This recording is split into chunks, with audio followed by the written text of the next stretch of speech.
मतलब अटैचमेंट सबके अंदर होती है, सब किसी ना किसी से अटैच्ड होते हैं, राइट। अब किसको अटैचमेंट कम करनी है अपनी? सभी को करनी है अपनी अटैचमेंट। अब अटैचमेंट हमें क्या देता है?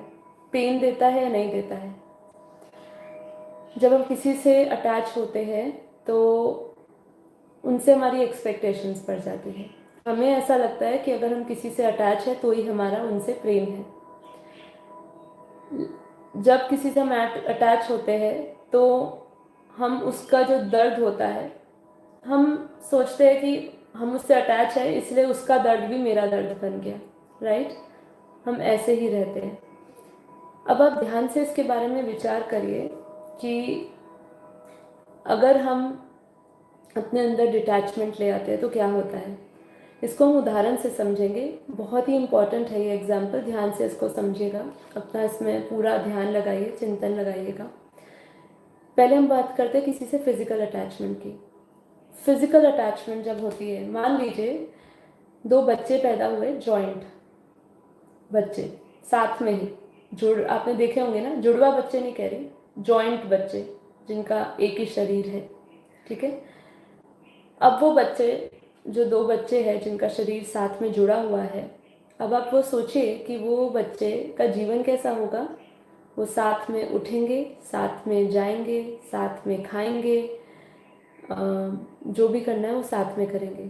तो क्या उनका जीवन अच्छा होगा, ब्यूटीफुल होगा?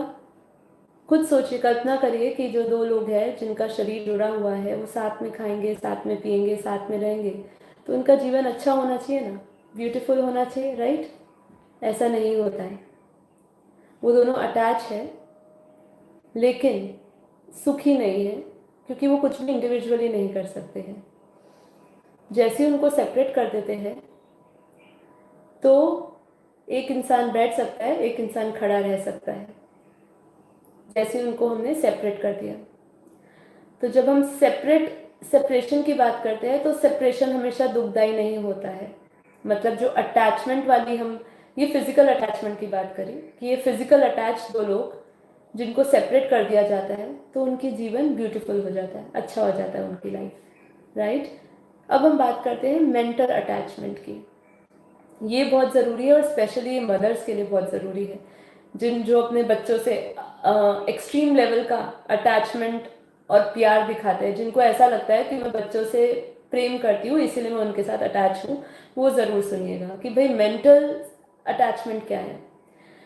मेंटल अटैचमेंट ऐसी है कि आपके घर में एक इंसान दुखी है, बहुत दुखी है, और अब आप उसके पास जाते हो और उसको बोलते हो कि बेटा, या कोई भी घर में मान लीजिए बच्चा एक दुखी है, ठीक है, तो माँ जाती है और वो उसके पास जाती है और वो उससे अटैच्ड है, तो वो उसके दुख को अपना दुख ले लेती है कि मेरा बच्चा दुखी है इसलिए मैं भी दुखी हूँ, और क्यों ना हूँ, मैं तुम्हें बहुत ज़्यादा प्यार करती हूँ, मैं तुमसे प्रेम करती हूँ, इसलिए मुझे तो दुख होना ही है। ये टैगलाइन है, बहुत कॉमन है ना, हम सभी कहते हैं। अब मुझे प्रेम है तो आपसे प्रेम है, अगर अगर प्रेम नहीं करती तो मुझे आप दुख नहीं होना चाहिए, राइट। लोग कैसा कहेंगे, मतलब आपको मेरे दुख में दुख नहीं हो रहा है तो मतलब आप मुझे प्रेम नहीं करते हो, है ना।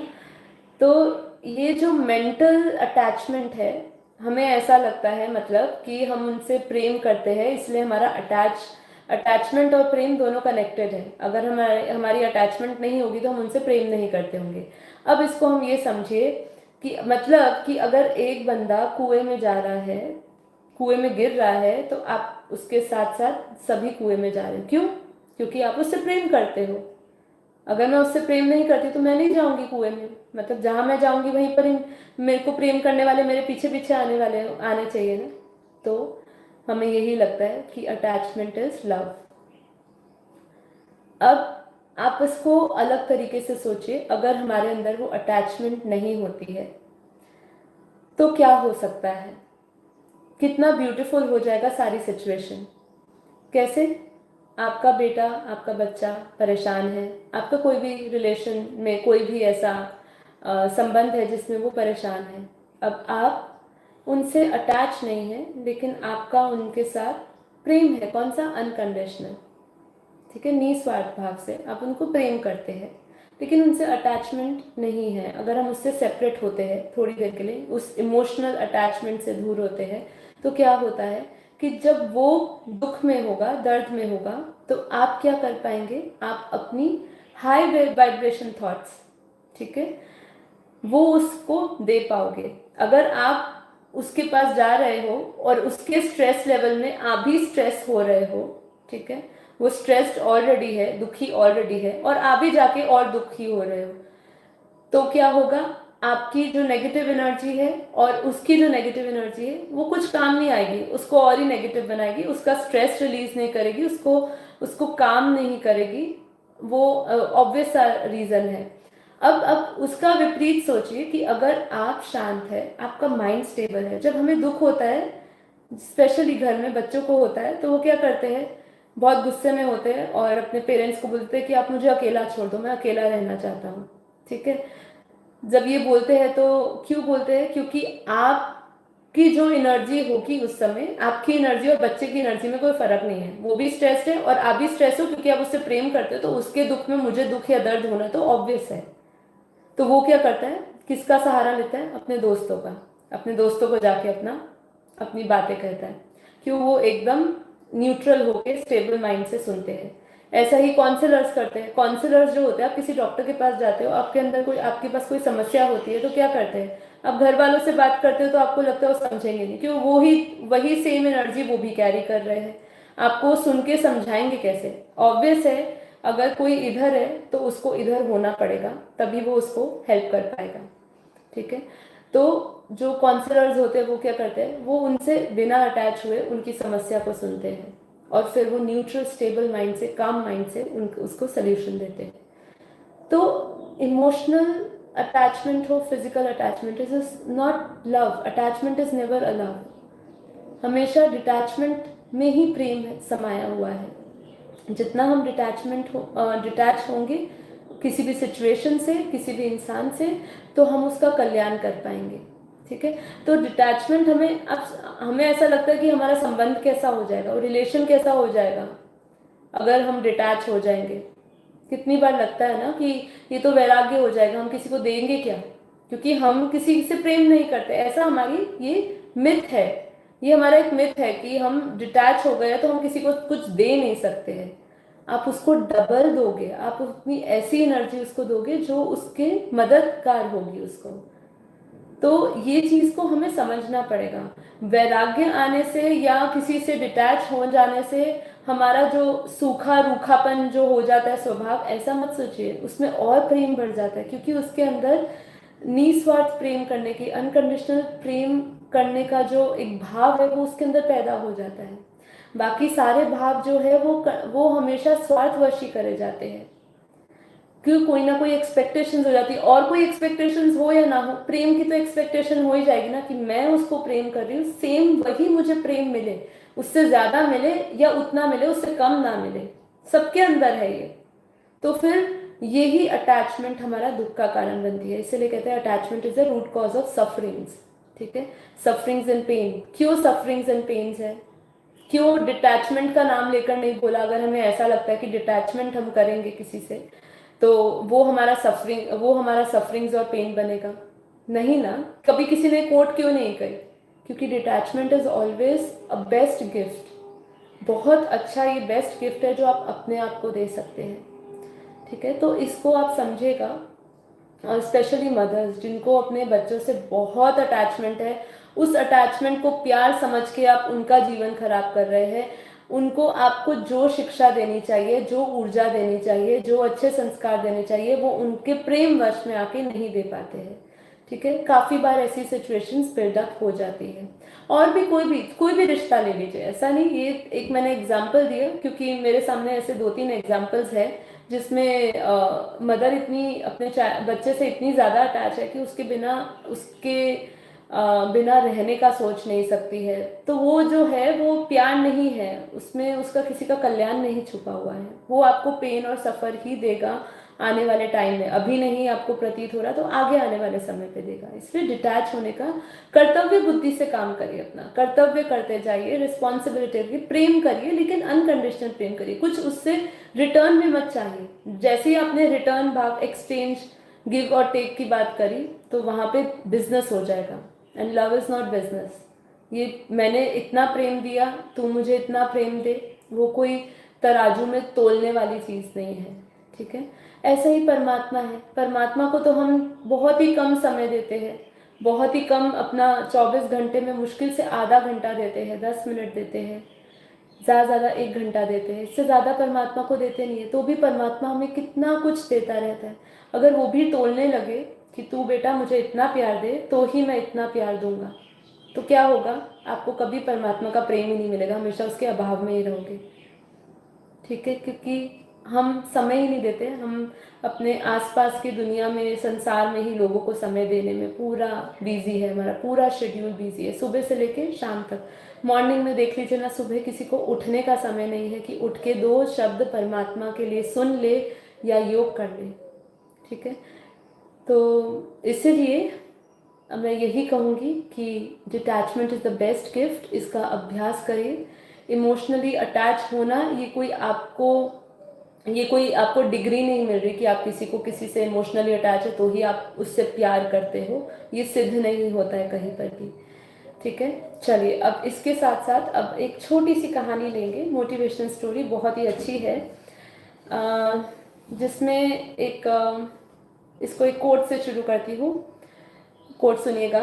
इंसान सुनता है मन भर, इंसान सुनता है मन भर, सुनने के बाद प्रवचन देता है तन भर, खुद ग्रहण करता है कर्ण भर।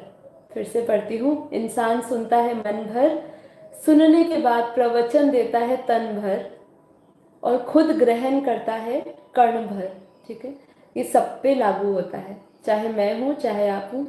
मैं आपको बोलूँ, मेरी 2 साल पहले ऐसी ही परिस्थिति थी जब मैं ये समझती थी कि मेरे पास ज्ञान ज्ञान ज्ञान है।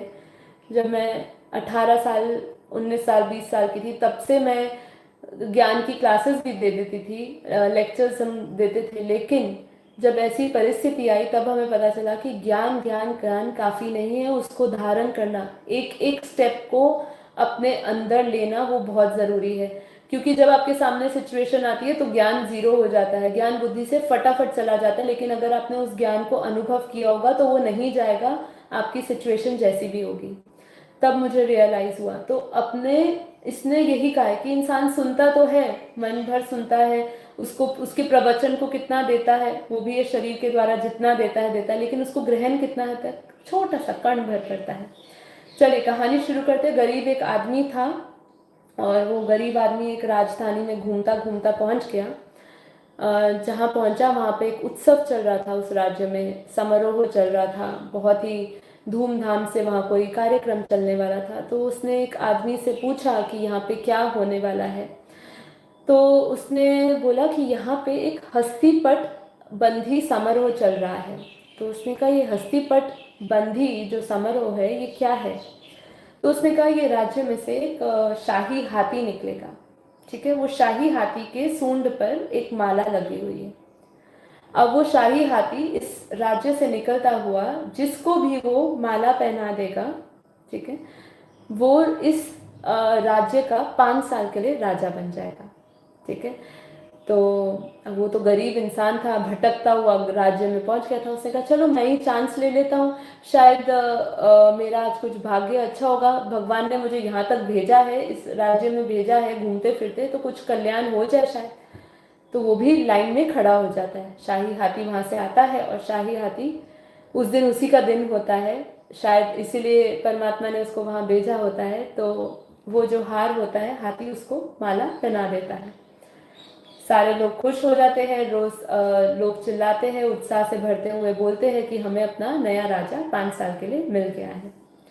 अब वहाँ पे जो प्रथा होती थी कि भाई जब राजा बन गया है, नियुक्त हो गया है, तो उसको नियम बता दी जाए। तो वहाँ पे एक पंडित जैसा एक पोस्ट पे एक आदमी होते थे, और वो उनको बोलते थे कि अब आप 5 साल के लिए राजा हो, लेकिन आपको नियम कुछ फॉलो करने पड़ेंगे। तो वो जो गरीब इंसान, जो जो इंसान है, वो जो अब राजा बन चुका होता है, वो सोचता है कि ठीक है, बताइए क्या है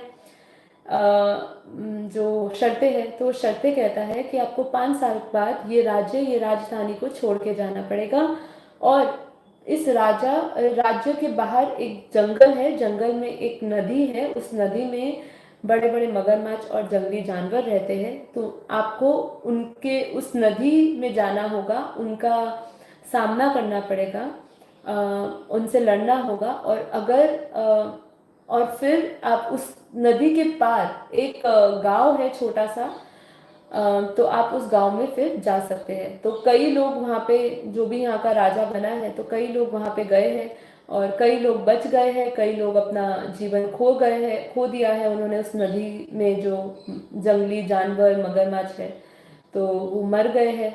तो आपको ये करना होगा। तो अगर आपको शर्त मंजूर है तो आप यहाँ के राजा हैं अगले 5 साल के लिए। तो वो सोचता है कि मेरे जीवन में वैसे भी बचा क्या है, 5 साल पड़े हैं, तो राजा ही बन जाता हूँ, देखा जाएगा जो होगा।